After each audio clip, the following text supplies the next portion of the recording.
everything from creation to listeners, to me, is still magic.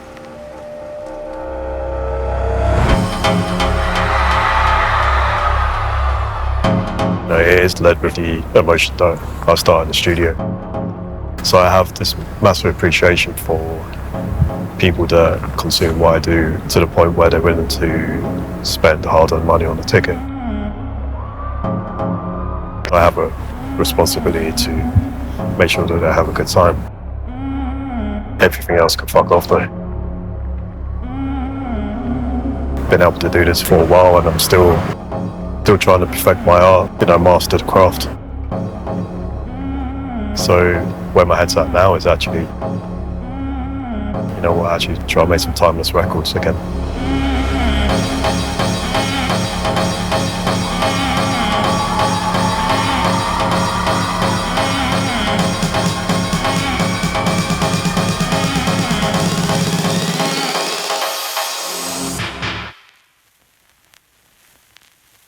I always knew I had to have an alias.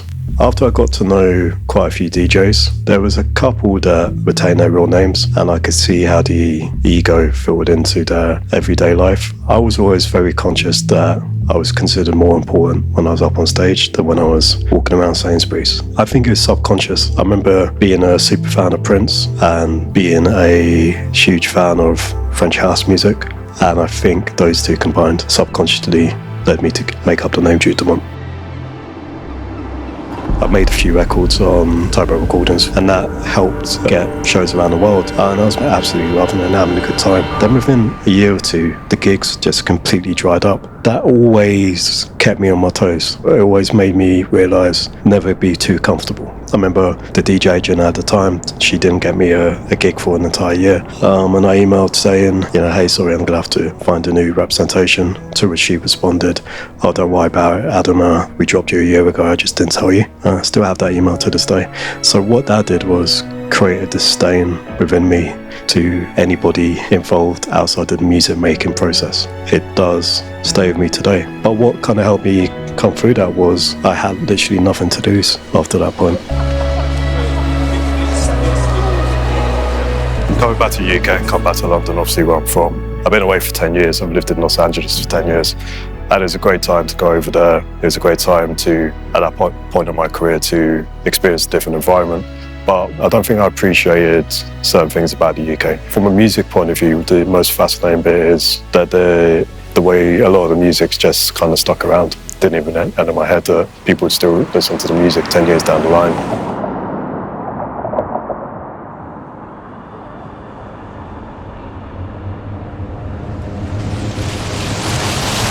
It's going to be interesting. It's going to give me an insight into the next 24 months in this country.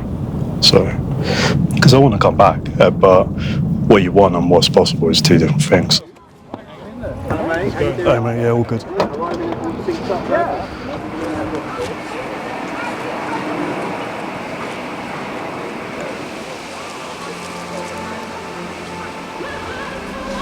There is this rhetoric of everything was better in 2014. Trust me, it won't. It won't. It won't. The energy's still there. The people still want to live for the weekend. People still love and embrace the music. Thing that I think as humans we have, that there is a allure to nostalgia.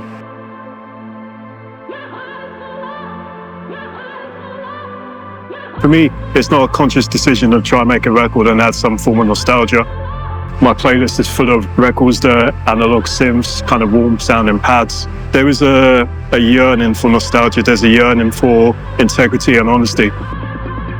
People romanticized that was a better era. House music was better in 2014 than it is now. And look at these shows without the cameras. For someone that experienced doing big shows in 2014 and doing them now, the crowd is as good as ever.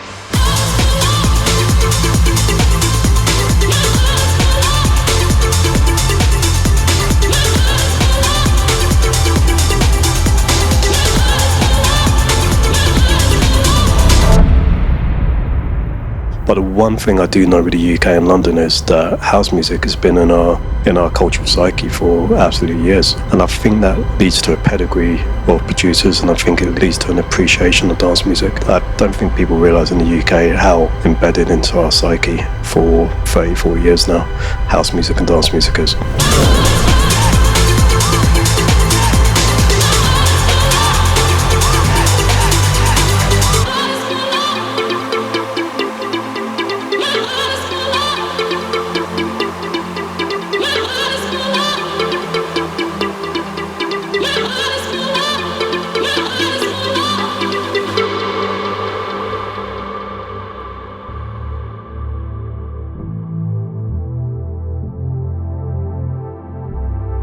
looking back, it almost feels like there's 3 chapters of my career. There's the start where you learn your craft and you learn the art, and that it just purely comes from passion.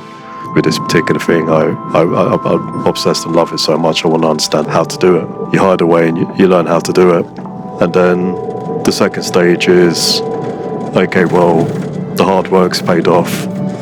Now, is this a career?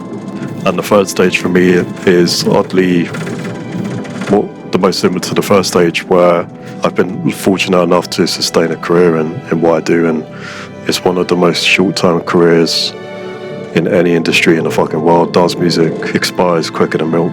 Trends change all the time within dance music. It's crazy, but that's also what makes it great. And I kind of feel like I'm on the third chapter now. Manchester was actually the first place where I ever did a gig as Duke Dumont. I remember playing in a working men's club, playing block house music on a laptop to a bunch of middle-aged men, and it did not go down very well. However, the northwest of England is a unique place. It aligns more with me than the majority of places I've ever been to. There's a lack of pretentiousness and resilience that area of the world has, and I absolutely love it.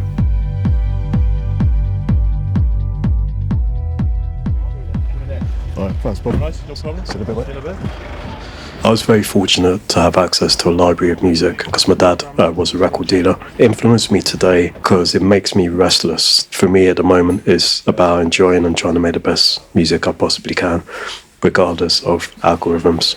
The other thing, having really good access to a lot of music, was the appreciation I have for the album format. It definitely shaped the way I feel about electronic albums. It's probably a dead format, but as a creative, artistic endeavour, it absolutely isn't. And I actually put acts that can produce solid albums probably on the top tier. My latest album, it was me trying to inject as much emotion as possible into a kind of rave and festival setting. I had zero thoughts about algorithms and how things would perform on streaming levels. What I was thinking about is, how is the music that I'm making going to be conveyed to a crowd of 10,000, 20,000 people in the UK? You know, when I start a record, if it's something that triggers me when I'm making that record, I just hope that when it reaches the listener's ear, it has that same emotional effect on them.